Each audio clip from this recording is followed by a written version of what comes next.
What we saw during COVID was record level highs of propaganda coming from the government and the media. The difficulty is that so many people in UK actually think that we're free, which is completely untrue. That as soon as someone doesn't agree with what they say, they must be bought and paid for, and it's just a load of rubbish. Hello and welcome back to The Protagonists here on The Pulse. We've got an amazing lineup of guests for you today, and we've got a topic that we all need to be discussing. Most of us spend most of our lives now on social media, listening to alternative media platforms. So we need to understand what is going on there. So today's topic is alternative media, social media influencers. Are they truth seekers, shills, or controlled opposition? Personally, I think they're all three. It depends who you're talking to online. Let me welcome our guests today. Our first guest is Sophie Corcoran, journalist and campaigner. And we have Judith Brown, who spent her career in refugee health, but now researches into censorship. And Nathan Livingstone, independent filmmaker, and has done films on COVID, corruption, and propaganda. First of all, welcome all three to the show today. Let's jump into this. I started the show by saying I think it's all three. I think we have online and alternative media. I think we have truth seekers, shills, and controlled opposition. I think it's a mixture of everybody out there. Everybody has their own agenda. Me and you have our own agenda. We may not call it an agenda, but we're always pushing our views, what we think, what we feel, what we see, or what we do. And many of us think that's the truth because it feels true to us, doesn't make it so. So let's widen this debate, and I'll jump straight to Sophie. Any comments there, Sophie? Well, I mean, I suppose it depends. I think there's always a lot of accusations towards all of us in the media. And I guess it depends whether you want to class me as one of these media influencers, considering obviously I've got a significant platform and I kind of do a lot of the commentary stuff. We're always sort of being accused of being controlled opposition or something whenever someone doesn't agree with what we said. But I mean, none of us are really paid by anyone. We all kind of say what we think. And whenever I say something that maybe differs to some of my other views or isn't what my audience wants, people are like, oh, well, she's just paid opposition. I think I get that accusation when I'm not being an extremist a lot of the time, and I'm just like, well, who am I paid by, please? I mean, from the right, I'll be accused of being paid by X, Y, Z, and from the left, I'm being accused of being some sort of Tufton Street mule. So for anyone that isn't British, for example, Tufton Street is where all of the think tanks are. So I'm often being accused of being, a think tank mule, and I've never had any connection with any of them. Or I'll get comments saying, "Oh, who's paid you to do this? Oh, she's got her check-in from her masters today to say this." I'm like, "No, I haven't. I literally just say whatever I want." It's just nonsense. A lot of it's conspiratorial nonsense, and you get that from both the left and the right. That as soon as someone doesn't agree with what they say, they must be bought and paid for, and it's just a load of rubbish.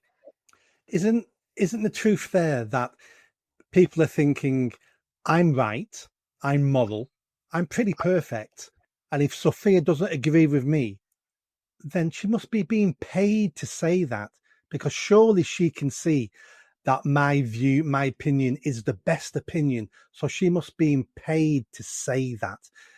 I think these individuals, it's a way for them to cope and not to address and to self-examine their own opinions, their own stances. It's easy to say anyone who disagrees with me is either evil or Nazi, but once you go under that, what they really mean is they must be being paid to see it. Judith?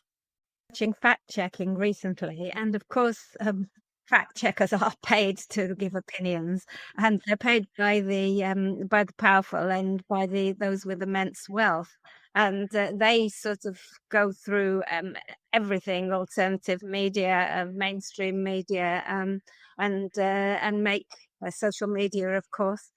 They even check things like online games, and what they say is that their opinion is correct. They consult experts who are also in the pay of somebody, and those experts that they select to verify a particular fact have particular direction of thought. So people are paid to give an opinion, and unfortunately they're paid by people that don't have the interests of ordinary people at heart. Yes, exactly. I mean, we've seen this over the last few years. We've got BBC Verify, who now say only we have the truth. We had fact checkers on Twitter, on Facebook, and then we found out a year or two later that they were being basically controlled by the government, being told what was right, what was wrong, and they were enforcing the government propaganda there. I think we all need to be honest to say none of us know what the truth is. The truth may come out in history, but at this moment in time, we have no idea what the truth is. And what we all should be doing, and I'm sure my three guests are doing this, what we should be doing is pursuing to get to the truth, not thinking we have the truth, we own the truth, we're the masters of the truth. Let me bring in Nathan there. I'm conflicted about it, to be honest. I started making content during COVID, and I'm sure probably all of us here could agree that what we saw during COVID was record level highs of propaganda coming from the government and the media that was pushing the government sentiments. So I think it was a good thing to have alternative media and these other voices to be able to offer the other.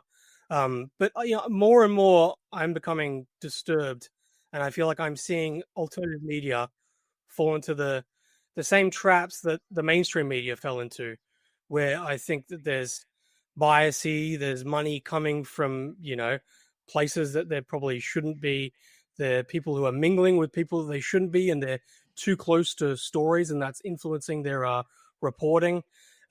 So I think what was refreshing to begin with, I'm starting to become more and more concerned about, and I feel like there's even less editorial standards and guardrails in place. So, that does concern me. That's made me think that let's be honest, there's always been propaganda. The reason why we spot the propaganda now and we think we're not being told the truth is because of the internet and because of social media. 30 years ago, everybody trusted the BBC. Now, I don't think the BBC's changed in those 30 years. I think that they're the same propaganda arm of the government of the state that they were 30 years ago. But 30 years ago, we had no idea what was going on. If you got all the way back to tribal society, people would listen to the tribal leader. The tribal leader, whatever the tribal leader said, would be gold, and we would follow that. I think it's social media and the internet which has opened our eyes. But is it a good thing or a bad thing? Is it better to be a blind person being told the news, or have your eyes open and then you see the problems, the trouble in the world? Sophie? Well, no, of course not. And I think a large part of what we see of people who are paid to give their opinions are paid through what we call mainstream media platforms, whether it's your BBC or whether it's your Times. And of course, those platforms have their own editorial boards, and those editorial boards are pushed towards one way. And it's not necessarily just the BBC or the Guardian. We also have some of our right-wing media do it in the UK. I mean, GB News, for example, is one example that many people would laud as being, a great new revelation in new media. But I mean, they're quite strict. I mean, they almost allow absolutely zero criticism of Reform UK, for example. I mean, you're just not allowed to criticise Nigel Farage or Reform because Nigel Farage essentially runs GB News. So it's not something that necessarily is just coming from the left. It comes from the right as well. But social media is a good way of combating that. However, a lot of us that are on social media are not paid mouthpieces. This is where you start to get the alternative media. But even those people in the alternative media, they have their views. I'm obviously extremely, I'm not actually going to say I'm not extremely right-wing, but I'm saying I'm clearly very right-wing in my views. So a lot of the left-wing people are obviously going to say whatever I say something about the government or about the Labour Party or whatever, I am biased. And it is true. I am biased because I'm just sharing my views, and my views are going to differ to someone else's. So, like I said, the truth is only really what you make of it. So have any of us really seen the truth? And are people in the alternative media seeing the truth? Because ultimately, news people are going to be sponsored by everyone. There's always going to be money involved in these things, because if money is what funds us to have these shows, I'm sure this program is going to have sponsors. GB News is going to have sponsors. You know, Dan Wootton, who is one of the best examples of alternative media in the UK, he is going to have sponsors. So there is going to be that. Otherwise, you're not able to make a living, and that's what a lot of people need to do. So there's always going to be a financial incentive for everyone, regardless of whether you're left and right wing, mainstream media, or alternative media. Because if it's a career, you know, you need a way to fund it, and it's that money is what talks. Yes, I think there's a difference between someone who admits that they're opinionated against someone like the BBC who says we're unbiased. Everything we says is unbiased. We're trying to be fair. This is accurate. This is true. Compared to people like me and you who will say, I have opinions and these are my opinions and I am biased towards certain things. There's a big difference there, I think, for people who claim to be the masters of the truth. Judith, you're looking into censorship. How bad is censorship in the West, or especially the UK? I mean, we know what happens in mainstream media. We've seen what happened with the Twitter, Facebook, when all those reports came out. How bad is censorship? Well, personally, looking at, I have done research on UK quite extensively, and I think it actually leads the censorship industry worldwide. I mean, the government actually has its own fact check platform. It used to have two; it's now got one. But there is actually, since the Rapid Response Unit closed, there is actually another fact check platform, I think, called Infodemic, that I think is actually Rapid Response Unit, because it's got a lot of government ministers and ex-government ministers there. So in effect, the government are probably still running two fact check platforms, one of which they agree that they have got.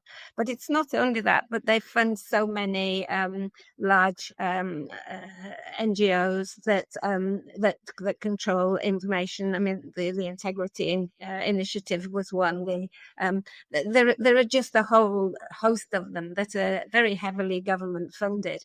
And of course, you know, things like the CCDH, anything that's got countering digital hating is something that's probably not telling the truth.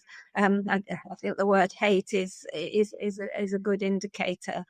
And, you know, they've been very influential. In America, they arose from nowhere. Nobody had heard of them. Then they wrote this report to say that there were a lot of social media influencers that were influencing opinion. The CDU has actually spoke to the Biden administration about how to censor. I mean, we really are the masters of it. Most of our media, and in fact, the media through the world is linked to fact-checking organizations, and if they're not, they're fact-checked anyway, because they're fact-checked online in UK by people like organizations like Full Fact, for example. But it's just so extensive in UK, and the BBC, which I think Sophie talked about, has got organised the Trusted News Initiative, and the Trusted News Initiative is an initiative linking mainstream media organizations and social media organizations throughout the world. It's organised by the BBC, and the BBC, less well known, runs something called Project Origins, and this is a way that you get people to sort of look at the sources of information, but all of those sources, that, for example, if you wanted to look up somebody who doesn't follow the narrative, say in COVID, Mike Eden, for example, if you look him up, everything that's written about him is smearing. So then people don't actually think that what he's got to say is credible. So UK is just really, really deeply into fact checking.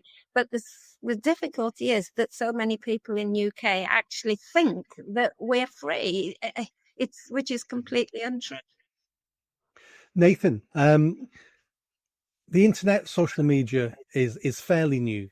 We're muddling through this. We're trying to make sense of it. We're trying to control it. We're trying to make sure it doesn't do harm all new technologies go through this period. Is the government, are these organisations trying to do their best at muddling through this, or are they using this to their benefits and trying to control us and control the information? We know they're muddling through, and we're thinking they're trying to control us. Are they, or is that just us being negative? No, I mean, you're dealing in the world now where there's algorithms. You're pretty much immersed in algorithms all the time. And it's actually hard to really even understand what is going on with these algorithms. So that's where free speech is absolutely important. But it's not as if you're just putting out, free speech and just the best ideas rise to the top. That's just not the domain we're living in anymore. We live in a world where sensationalism and things that get the most hits and things that get the most interaction is what we see. So that's where there's a balance. Censorship is bad. I think we can all agree on that. But propaganda is bad as well.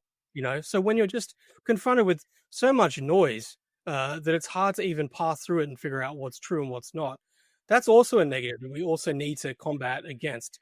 And that's why I think we really should push for integrity and ethics, and trying to police just the best of the ways to actually share what is good information.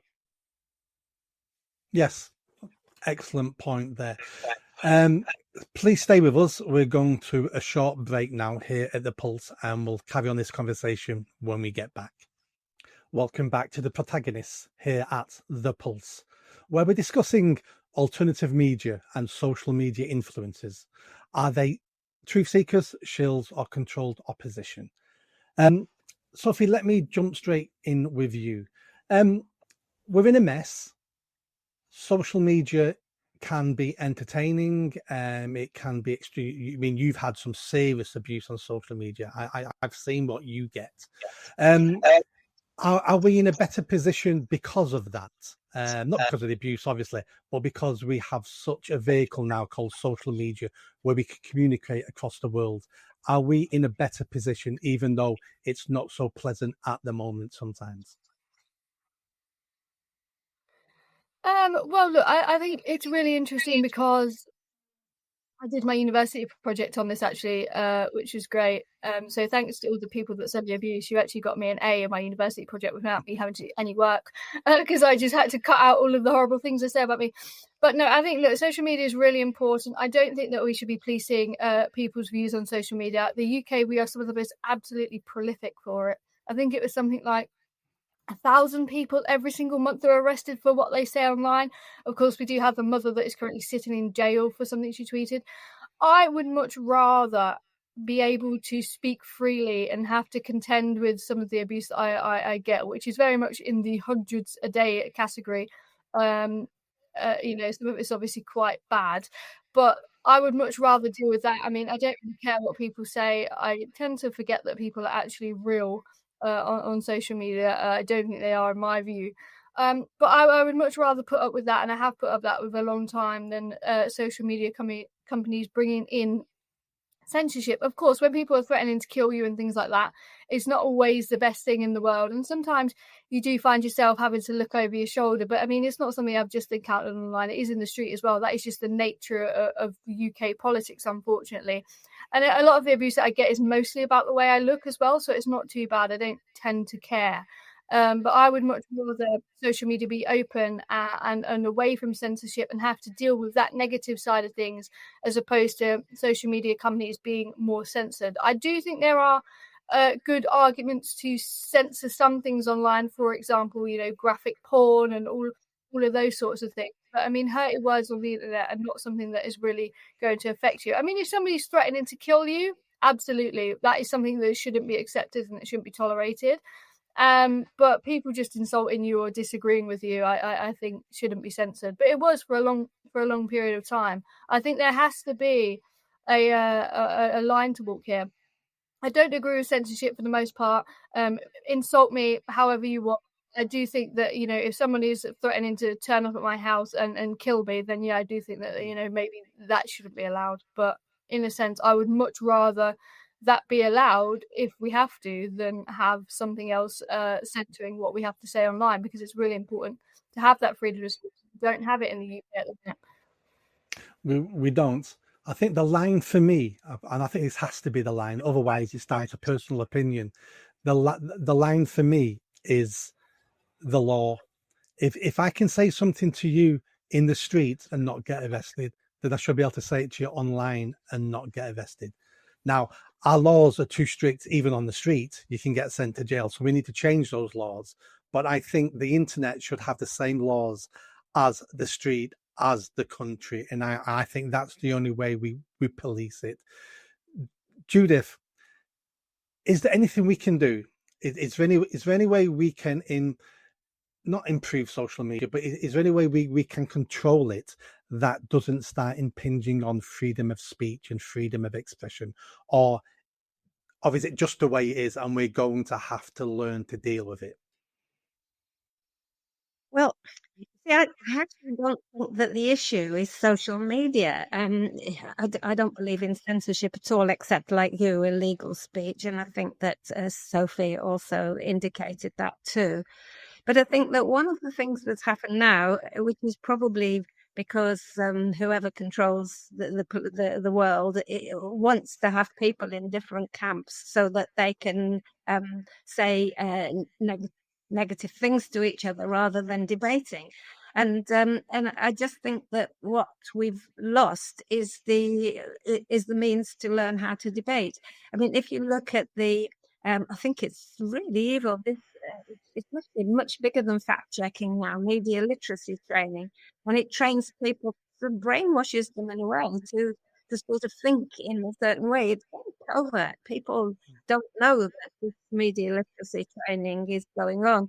And media literacy, to an extent, is good. You want children to know to avoid groomers and whatever, want people to avoid scams. But it's actually, it teaches people that only one particular view from one particular source, or one particular type of source is right.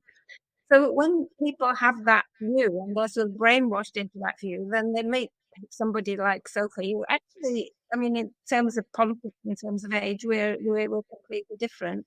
But I feel sure that I could have a debate with Sophie on things that we agree about and things that we disagree about, without feeling cross, without feeling angry. And it's that which is missing. And it's missing because of the way that minds are being brainwashed, so that people aren't learning how to debate, but they're learning that this is hate speech, this person is anti-Semitic. So they're learning things that infiltrate deeply into their minds, so that then when they meet somebody with a different view, maybe me, maybe Sophie, instead of being able to debate, they immediately start these accusative statements. You're a conspiracy theorist. You're an Assad supporter, or whatever it is. All of these negative terms. Which so getting back to being able to debate on social media would be great, and censorship, and like you and like Sophie, I think it shouldn't be happening. Social media is basically a tool.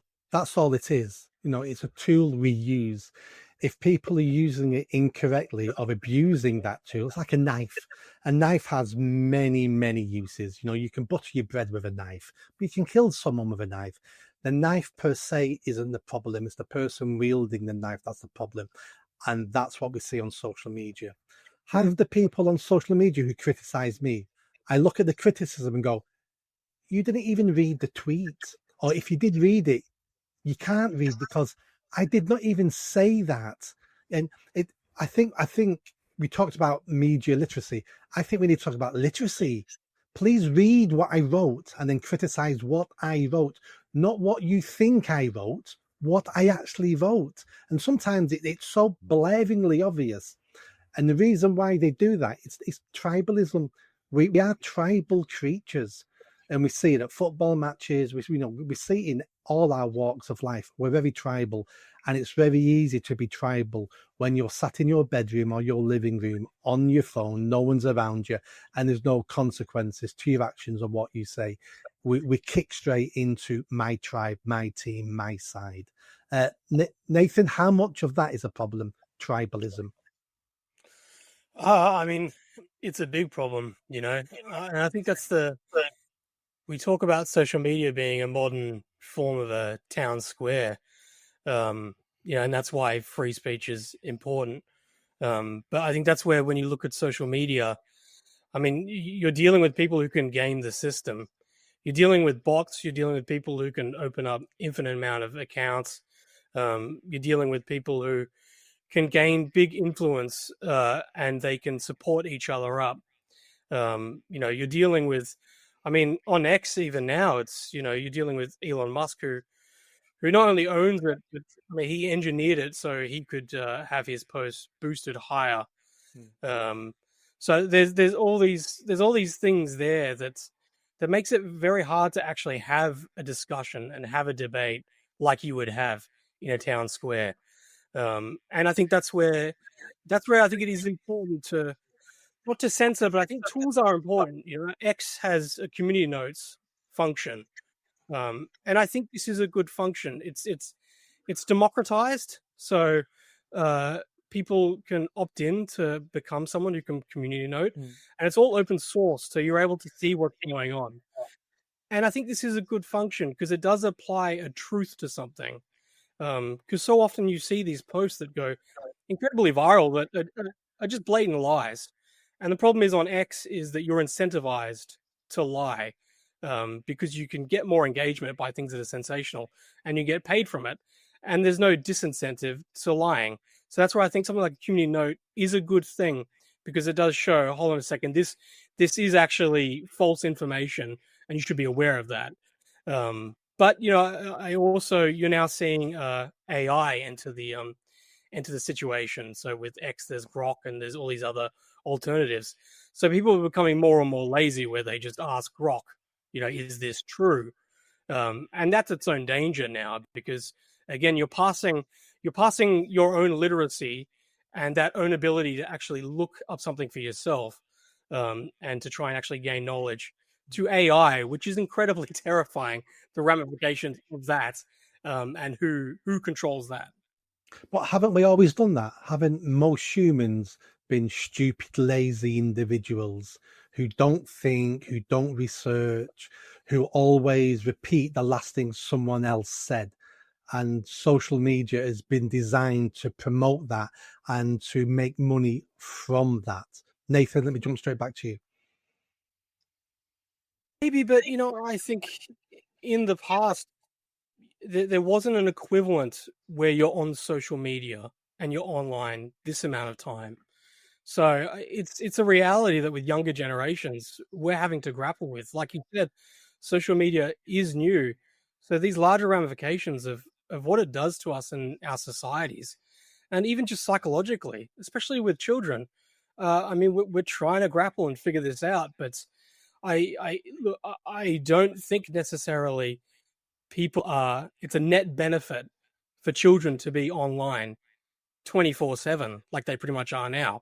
Yes, we can agree there are benefits for social media, but I mean, there's also these dangers, and I think that's why these discussions are important.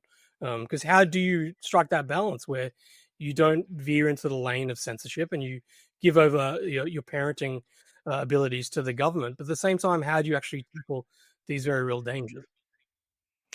A few hundred years ago, was it 200, 300, 400 years ago, the printing press changed the world. And it took us a long time to understand the changes the printing press brought to the West. The internet, social media is doing exactly the same. Because we're living through it, we don't know where we're going to end up. We can see the damages it's doing, but we also can see the huge benefits it brings to the West and to the world. Sophie, where do you think social media and the internet is going to end up? It's here to stay. It's not going anywhere unless we have a nuclear war, in which case that'll destroy all the chips. But it's staying for the moment. Where do you think we're going to end up? Yeah, I mean, hopefully it will end up even more free. And I get you kind of talk about the printing press, but it's going to have actually, with the printing press, people would go and they would buy the one newspaper that they always read. I mean, my parents always read The Sun, so judge me how you wish. But you'd go and buy the one newspaper that you'd always read, and that would have the same editorial board, whether, you read The Guardian, that was that way, whether you read The Mirror, that way, and you would get those stories through that prism and only ever see through that prism, because you'd only ever go and buy one paper, really. I've never really met people that would buy 3-4 papers at once.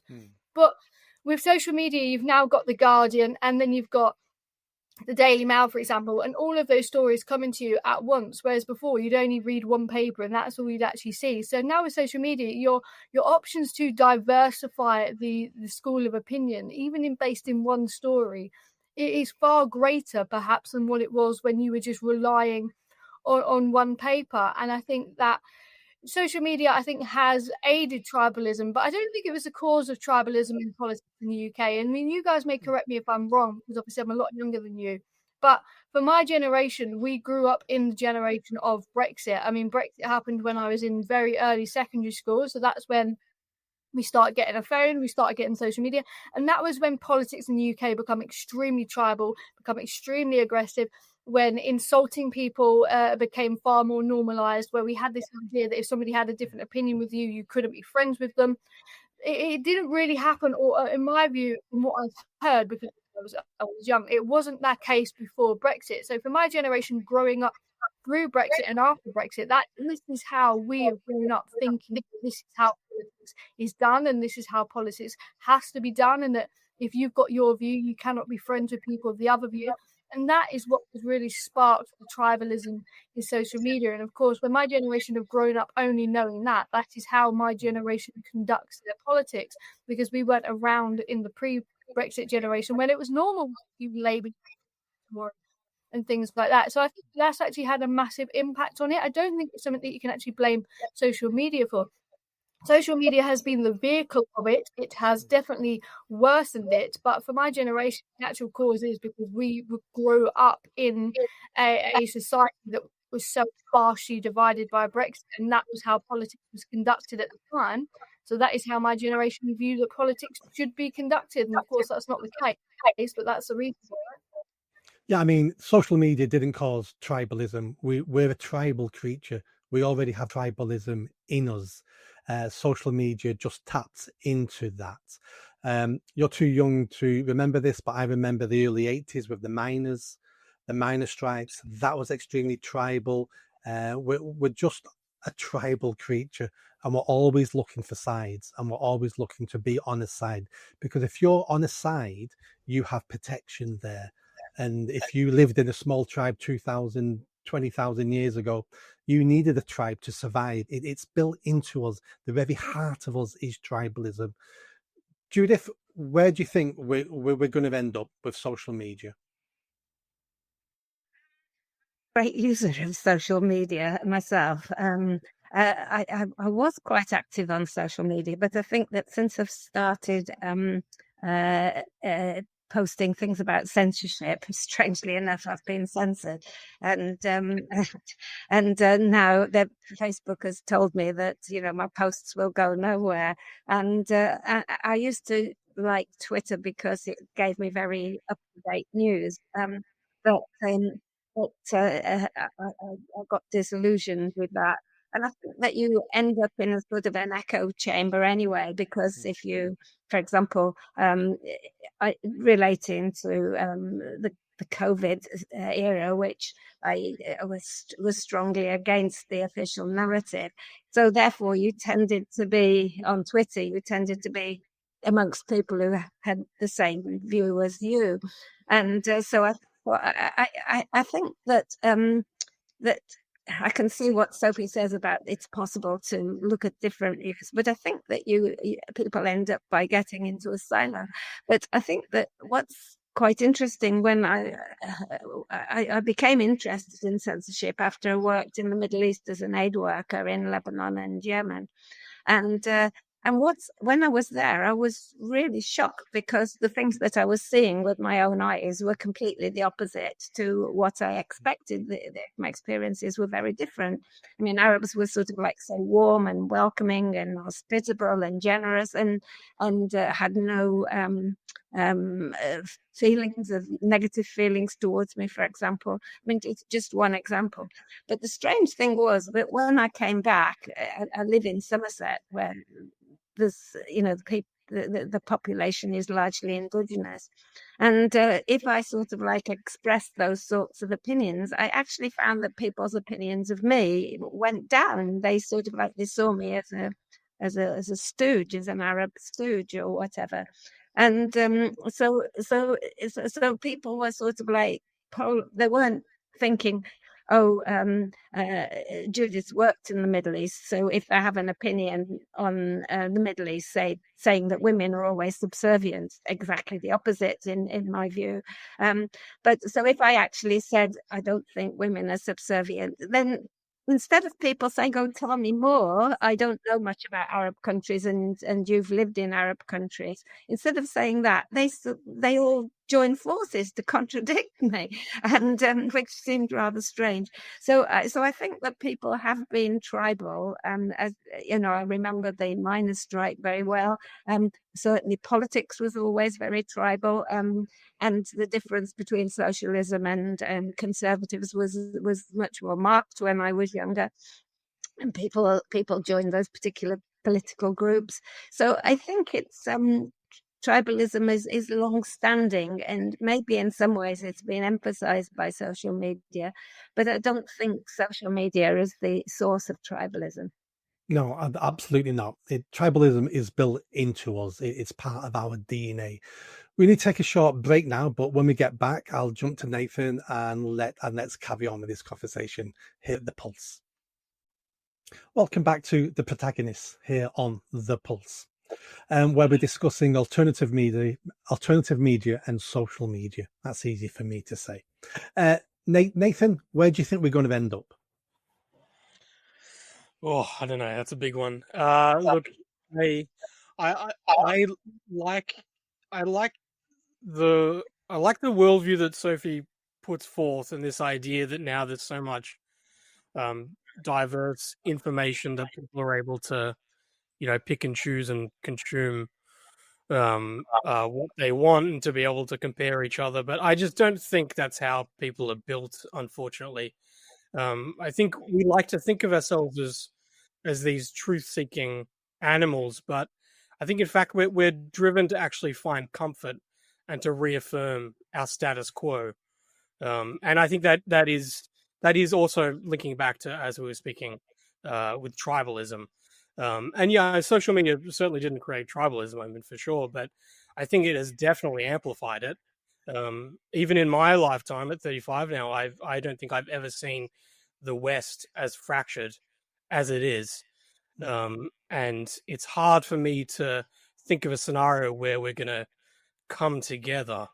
And then you add AI, you add brain chips, and in my mind, I'm trying not to be pessimistic, but it all in my mind becomes a little bit Aldous Huxley, Brave New World, for my liking. So I'm not sure how we turn things around, but I think we're going to have to grapple with some of these big questions pretty soon. History teaches us that when you want to bring a population together, you go to war. You have an enemy bigger than the enemy you have next door to you. That's how you bring a population together. And I'm fearful for that. We had Keir Starmer the other day talking about increasing spending, building more nuclear submarines. Russia's the enemy. There's talk about boots on the ground. That's what you do when you've got a fractured society and you're scared of revolution. You create an external enemy. Sophie, let me put this to you. What social media and the alternative media really has done is it's destroyed mainstream media. Newspapers going bankrupt, BBC viewing figures, Sky News viewing figures are all collapsing because people now are getting their news online, social media, alternative media outlets. It's destroying the mainstream media. Is that a good thing or a bad thing? I think it's a bit of both. I think it's sad for those who are involved in the mainstream media who are losing their jobs, but I think it's good because for so long in the British media, it has been gate-kept by a very specific group of elite individuals who will never or have never experienced living a life like a normal person. You know, someone like me who is, you know, grew up in Thurrock in Essex, for those of you who don't know, is a bit of a rough place. You know, I would never have stood any chance of being involved in the media or having a platform. You know, I didn't go to private school, I didn't go to Oxford or Cambridge. So at that point, you know, I didn't have the connections in the industry. The UK media industry is still massively nepotistic, hugely nepotistic. So the fact that we've now got an ability for someone like me or for people like yourself who are from what we call normal backgrounds to be able to go into the media and to start, you know, presenting a view of what normal people would think in this country, it is brilliant. I think it's really helped social mobility in terms of from the journalism front. It's helped, you know, diversify opinions. I mean, but also, yeah, I just think it's better. You know, the more options we to get your news, the better it is. And I think, you know, we talk about the tribal instinct. I think the one thing is for people, and the reason why we go so tribal is because naturally the British people, most people don't care about politics. I think we, you know, we have to understand ourselves in a pretty unique position, in the fact that we care very much about politics, but you know, a large proportion of the country don't care about politics. They don't care to know how politics works or how policies work. They will literally just do what they're told because it's convenient, because people don't care about politics, but they think that they should care about politics. And you can see it really reflected actually in the way opinion polling works as well, is that people think that they should have an opinion, but because they don't actually care about politics, they don't really know why they have an opinion. So they go for the easiest option to get an opinion, and often that's going to be the first thing that they see on social media or something that sort of sounds right to them, because they don't actually care enough about politics to go and find out what they really think, but they think that society will judge them if they don't know.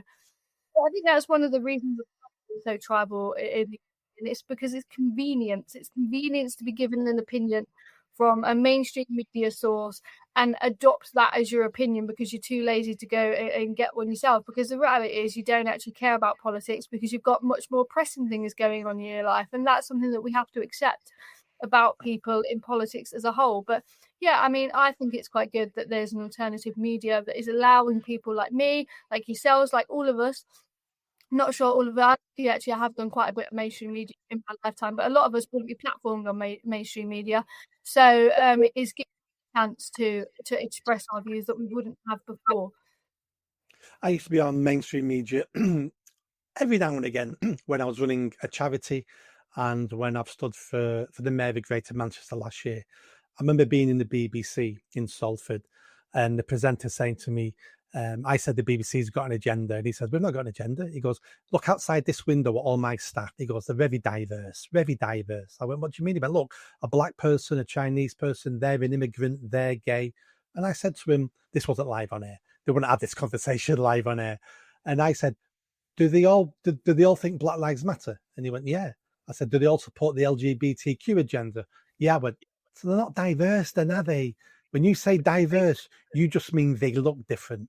When I talk about diversity, I mean diversity of opinion. I want different ideas, different experiences in the room, not just different shades of grey. Judith, mainstream media, it's dying. You know, some of the big mainstream media's TV channels in America are going bankrupt. Sky's almost bankrupt. Good thing or bad thing? Well, I think that it's a pity that mainstream media can't survive, but it's actually committing suicide because it's giving it's a uni media. As you described, everybody thinks the same thing, and the one thing that if any media source wanted to really attract a big audience, it just has to change change its view and invite people with different perspectives to be part of the programming. And in the sense, it's exactly the same with politics. You know, now I think that politics, it's a uniparty. Whether you vote Reform or whether you vote Green, you actually mostly get the same policies. So across the spectrum, there's no choice across the spectrum of media, across the spectrum of politics. There's no choice. And if somebody does stand out and say, well, actually, I support something different, whether they're from the left or whether they're from the right, for example, Jeremy Corbyn, Nigel Farage, then they're saying something that people sort of listen to and think, oh, yeah, that I think that too. And then that person becomes populist, and immediately the media starts to sort of attack them because they're funded by the people with immense wealth, they're funded by people with immense power. So therefore, you've got the same influences in the media. In social media at the moment, you have got different influences and chances for people to join silos and that actually think the same as they think. But as long as the mainstream media only offers one viewpoint, then it might as well go. I've been thinking for quite a while now, different parts of the mainstream media have basically just become clubs, like a train club, like a squash club. I buy that magazine because I'm interested in trains. I watch that TV channel because I'm interested in squash. And that's what's happened to our mainstream media. They've started programming for their audience instead of holding true to what they should be doing, which is trying to dig and get to the truth. We don't even have any investigatory journalism now, really, in the UK. At least they would hold politicians to account, hold other newspapers to account, and, uncover these stories that nobody ever wanted us to know about. We don't have that anymore now. If that happens, that's now on the internet. It's never by mainstream media. Nathan, mainstream media is dying. Can it be saved? Can any of it be saved? Or will a lot of it go and we will be left with one or two of the best parts of it? I don't know if I actually put let's say that it's the death of mainstream media. I don't know if I put that at the hands of alternative media. I think I just put that at the hands of an evolution of technology. And I just don't think something like the printing press, or even, as you say, investigative journalism, these things where you would invest in someone working on a story for a year or 2 years or longer.